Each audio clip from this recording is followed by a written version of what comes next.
crianças do primeiro ano, tudo bem com vocês? Eu gostei tanto da aula passada que hoje estou aqui novamente para continuar com esse assunto, lugares sagrados. Foi muito gostoso, vamos continuar? Mas antes vamos organizar o nosso material. Fiquem atentos. Só precisaremos do básico hoje, o caderno, o lápis grafite, o lápis de cor e a borracha. Todos os lápis apontadinhos, ok? Eu espero vocês.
Já tudo preparadinho? Então, vamos organizar o nosso caderno. A data de hoje, aula de ensino religioso. Eu volto daqui a pouco.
Na aula de hoje, nós vamos conhecer alguns lugares sagrados afro-brasileiros. E para começar, já que esse assunto ele é completo, cheio, repleto de cultura africana, eu trouxe uma linguagem dessa cultura para vocês, que é uma história. Uma história desse livro, Histórias Encantadas Africanas. Ela possui várias histórias dessa cultura e hoje eu escolhi essa história que está aí na tela para vocês. Anansi e o Baú de Histórias. Quem escreveu foi a Ingrid Bensemeyer Bellinghausen e quem editou foi a editora RHJ. É uma das histórias desse livro que fica na página 10. Prestem atenção. Anansi e o Baú de Histórias. Houve um tempo em que as histórias não existiam. Viviam aprisionadas num baú de ouro, em poder dos deus do céu, Niame. Ninguém podia chegar perto. Anansi, Cauca, um velho e fraco homem-aranha, observava como o mundo era triste sem histórias. Ninguém tinha nada para contar. Então, decidiu fazer algo a respeito. Determinado a libertar as histórias, Anansi iniciou sua jornada tecendo uma resistente teia com fios prateados até o céu. Niame ficou curioso. O que aquele pequeno homem-aranha queria? O que alguém frágil como você traz para mim? Eu quero comprar suas histórias e espalhá-las pelo mundo, disse Anansi corajosamente. Você quer comprá-las? Nunca poderá pagar por elas. Por favor, Qual é o preço das histórias? Perguntou a Nancy. Fique sabendo que até hoje ninguém venceu o desafio. Exijo que me traga 4 assustadoras criaturas. O Nini, a jiboia que engole um homem inteiro. O sebo, o leopardo com dentes de sabre. Moboro, o enxame de vespas de ferrões mortais. E Moatia, a fada que nunca é vista. Disse Niame, duvidando da capacidade de Anansi. O velho Anansi agradeceu e saiu em silêncio. Quando chegou em casa, contou tudo à sua esposa, Aso, e pediu alguns conselhos. Acho que tenho uma ideia, disse Aso. Para capturar o Nini, pegue uma vara, vários cipós e... Anansi preparou o material e foi para perto do rio onde vivia a cobra. Sabe, Nini, fiz uma aposta com minha mulher. Ela acha que você é mais comprida que este bambu, mas eu duvidei. O Nini quis mostrar que era grande e esticou o corpo. Sem perder tempo, Anansi amarrou-a com os cipós no pedaço de bambu. Depois de capturar a jiboia, ele foi à procura de Ocebo. Na mata, Anansi cavou um buraco, escondendo-o com folhagens. No dia seguinte, encontrou o sebo preso na armadilha. Com uma pancada na cabeça, o bicho desmaiou. Pronto, mais uma etapa cumprida. Agora eu vou pegar Mboro, comemorou o Homem-Aranha. Com mais um plano em mente, Anansi encheu uma cabaça de água e colocou uma folha de bananeira sobre a cabeça. Aproximando-se de Mboro, jogou a água para cima, gritando: Rápido, rápido! Está chovendo!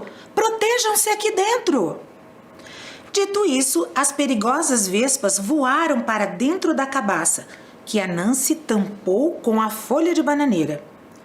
Por fim, ele foi para o último desafio, capturar Moatia. Para tal, esculpiu uma boneca de madeira, passou cola e pediu que Aço fizesse um saboroso mingau.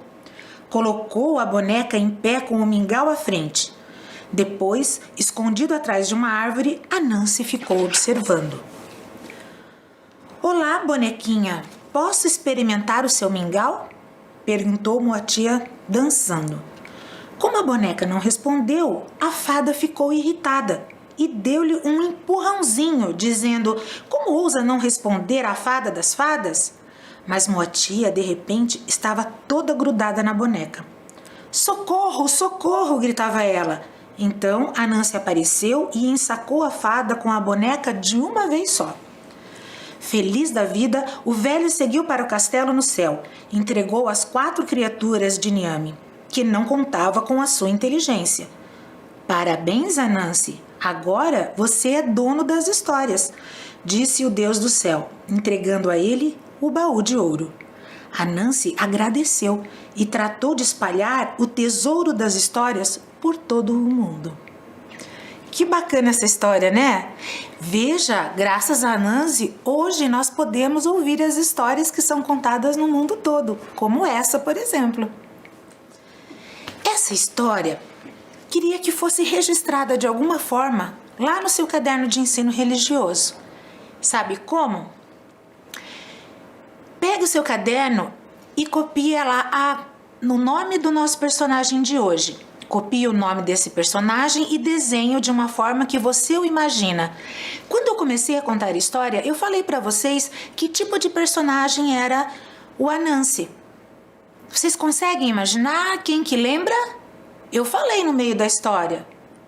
Isso mesmo, ele é um Homem-Aranha. Mas não é esse Homem-Aranha que a gente vê aí nas revistas em quadrinhos e nem nos filmes. Ele realmente tem uma parte do corpo como aranha e uma parte do corpo como um homem. Eu fiz o meu desenho e vou esperar vocês fazerem o de vocês. Depois de um tempo eu volto e mostro para vocês como ficou o meu. Capricho! Que esse desenho eu quero que vocês levem para a escola assim que nós voltarmos, para vocês dividirem com as professoras e os seus amigos na escola. Eu vou aguardar.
Ficou bem caprichado?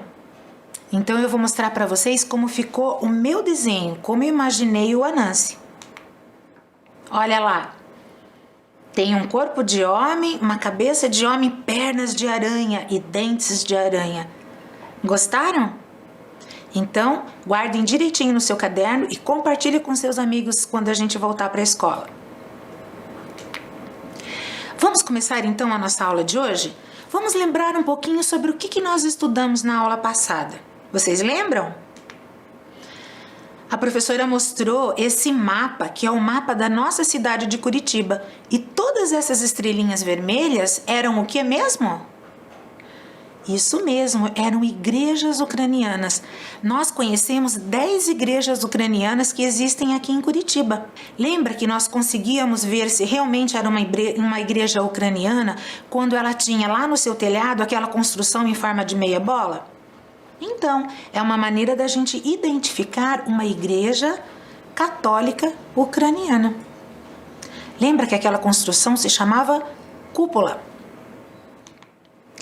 E hoje, como eu falei no início da aula, nós vamos falar sobre uma matriz afro-brasileira. O que seria isso? Já conversamos esse ano sobre isso, mas só lembrando, é uma religião que surgiu da cultura de um povo que veio de um continente chamado África. Eu trouxe aqui para vocês um mapa. Tá vendo lá o início da seta? Ele sai de um continente de terras, que continentes são terras que possuem vários países, e a flechinha vai acabar chegando no nosso continente, que é a América do Sul, e o Brasil é um desses países. Lá do continente africano, de vários países, vieram para o Brasil africanos com as suas culturas, as suas religiões, todo o seu conhecimento da onde eles viviam, e aqui no Brasil eles conheceram a nossa cultura. E da união dessas duas culturas formou-se a matriz afro-brasileira. Hoje eu trouxe para vocês um mapa um pouco diferente. Também é um mapa de Curitiba, mas nele estão escritos todos os terreiros que existem dentro da cidade de Curitiba. São esses pontinhos vermelhos que vocês estão vendo aí. A nossa cidade, ela está repleta deles, mas hoje eu trouxe somente alguns para a gente conhecer um pouquinho as características que ele tem. Eu vou mostrar alguns para vocês e como eles são, por fora e por dentro. Combinado? O primeiro que eu quero mostrar para vocês é o terreiro de Umbanda Arruda de Aruanda. Ele é um terreiro que fica lá no sítio cercado. É um local sagrado para as religiões de matriz afro-brasileira. Pode ser tanto a Umbanda como o Candomblé, que são as mais conhecidas. Ele possui vários nomes, pode ser terreiro, pode ser casa, pode ser barracão, e hoje nós vamos conhecer alguns desses lugares sagrados. Mas os lugares sagrados, assim como eu mostrei o terreiro, aquela foto é de uma construção, num local construído pelo homem. Mas as religiões dessa matriz também aproveitam a natureza, os espaços naturais que já nos são ofertados e que eles gostam de estar em interação com a natureza, porque eles acreditam que na natureza existe uma força, um elemento, existe uma energia que, junto com a sua cultura e as suas cerimônias, eles conseguem bênçãos, agradecimentos e conhecimentos. Vocês estão vendo aí na tela que esses lugares naturais, pelo menos nessas duas fotos, também possuem a presença da água. A Umbanda, o Candomblé, eles gostam muito de se aproximar não só das matas, como dos rios, dos mares e das cachoeiras. Essa foto do Tuco, centro espiritualista, é uma foto de fora de um terreiro. Esse Tuco, centro espiritualista, fica lá no bairro do Auer. Alguém mora nesse bairro? Alguém já viu esse local? Então, ele é um terreiro de Umbanda, que também recebe outros nomes, como a gente já falou. Eles não são construídos especificamente para o fim de um lugar religioso. Não são. Normalmente, eles são lugares que já existiam. Casas simples que foram adequadas para as práticas dessa religião. Então, é dentro dessa casa que as coisas acontecem e que eles são adequados para que eles possam, ali dentro, poder conversar, falar, reunir as pessoas fiéis dessa religião. Nesse caso dessa foto, a religião de Umbanda. Olha só um outro terreiro de Umbanda, é o terreiro de Umbanda das Marias. Vocês estão vendo? É uma casa comum. Talvez quem passasse por ali nem soubesse que se tratava de um terreiro. E eles têm essa forma que a gente não consegue ver por fora, mas essas fachadas comuns de casas lá dentro se transformam. E é isso que nós vamos ver hoje. Todos os seus fiéis, eles consideram essas casas comuns lugares sagrados a partir do momento que eles as utilizam para aprender, para se reunir. Porque a religião não é só o local, e sim as pessoas que fazem parte dessa religião. Eles compartilham muito amor, alegria, paz entre as pessoas no interior dessas residências. Eu trouxe o interior dessa mesma residência para vocês verem como é. Um pedacinho dela. Vocês vão ver que esse espaço ali na parede, que possui algumas figuras, são comuns em todos os terreiros. Alguns vão estar assim, só eles aparecendo, e outros com mais elementos. Mas isso nós vamos ver direitinho, um por um, que eu vou explicar para vocês. Esse terreiro Umbanda das Marias, ele fica lá no bairro Fazendinha e Portão, bem no meio dos dois bairros. Quem mora tanto num bairro quanto do outro, talvez já tenha passado por ali. Fiquem atentos. E olha um outro terreiro, esse é o terreiro de Umbanda Luz, Paz e Amor. Também, né? Parece um galpão. Ele é um terreiro que fica lá no bairro Alto. Às vezes por fora, como do outro, a gente não consegue identificar. Mas vamos ver ele por dentro? Olha lá. Vocês vão ver que lá no fundo possui aquelas imagens que também tinha no terreiro anterior. E veja quantas outras coisas existem ali naquele espaço.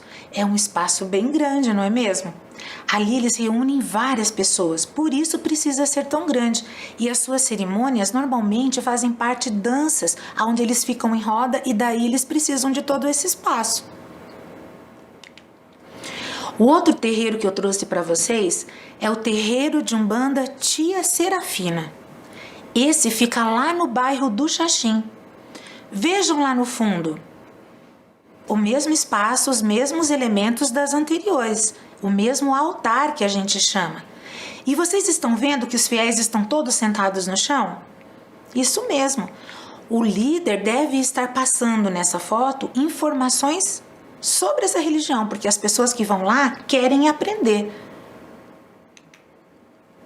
Olha esse, tenda de Umbanda Caboclo Tupinambá de Oxóssi. É uma tenda que foi construída lá no Cajuru. E veja que nessa tenda existe tanto um altar lá fora, né, junto à natureza, quanto um altar dentro da tenda de Umbanda. Elementos importantes. E essa que está acontecendo ali do lado de fora deve ser uma ocasião muito especial, cheia de flores e comidas, não é mesmo? Esse é o terreiro de Umbanda Filhos de Oxalá. É um terreiro que fica lá na Vila Fani. Olha que interessante a maneira diferente que eles tiveram de fazer o altar e colocar as suas imagens. Mais um terreiro que fica esse lá no Boqueirão.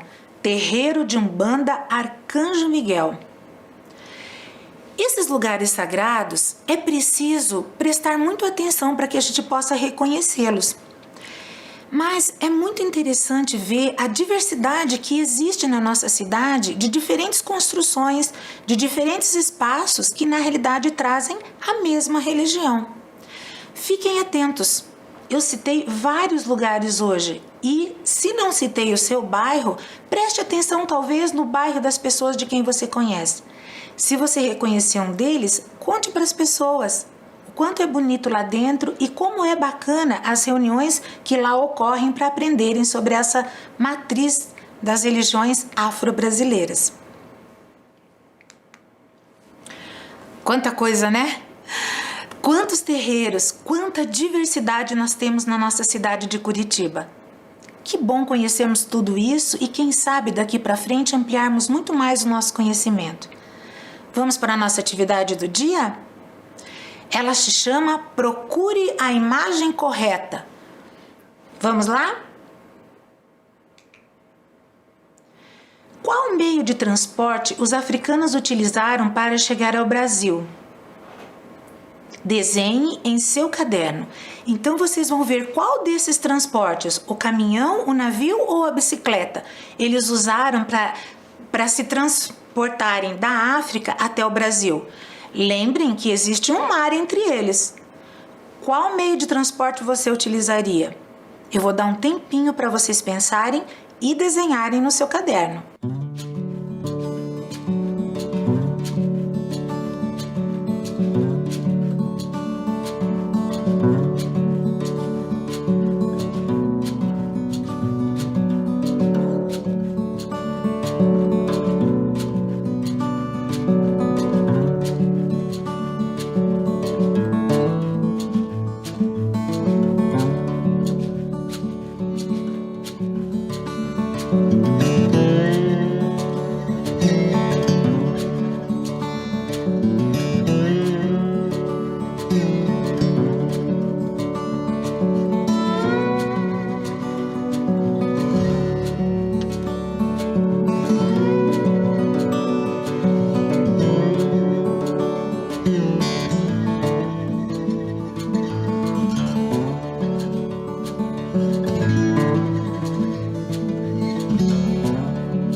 Vamos lá?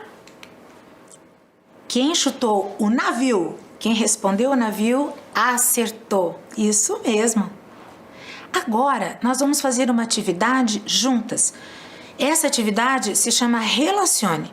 Vocês vão verificar o nome ao lado que eu vou ler para vocês e as imagens e vão relacionar o nome e a sua imagem. Relacione os locais com seus respectivos nomes. Do lado esquerdo nós temos a praia, o rio e a mata. E do lado direito temos fotografia desses lugares. Vamos ligá-los?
Vamos conferir?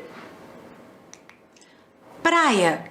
Muito bem, olha lá as ondas do mar. Rio. Opa, precisamos passar ali no meio de duas imagens, mas está lá. E mata? Muito bem, quem acertou. Hoje nós aprendemos muitas coisas sobre a matriz afro-brasileira. Vamos rever? Nós ouvimos a história Anansi e o baú de histórias, relembramos sobre as igrejas católicas ucranianas da matriz ocidental e conhecemos lugares sagrados da matriz afro-brasileira. Foi muito bom estar aqui hoje com vocês novamente. Então, não esqueçam, não toquem o rosto com as mãos sujas, lave sempre as suas mãos e fiquem em casa. Se precisar sair, já sabem, use a máscara. Até a próxima!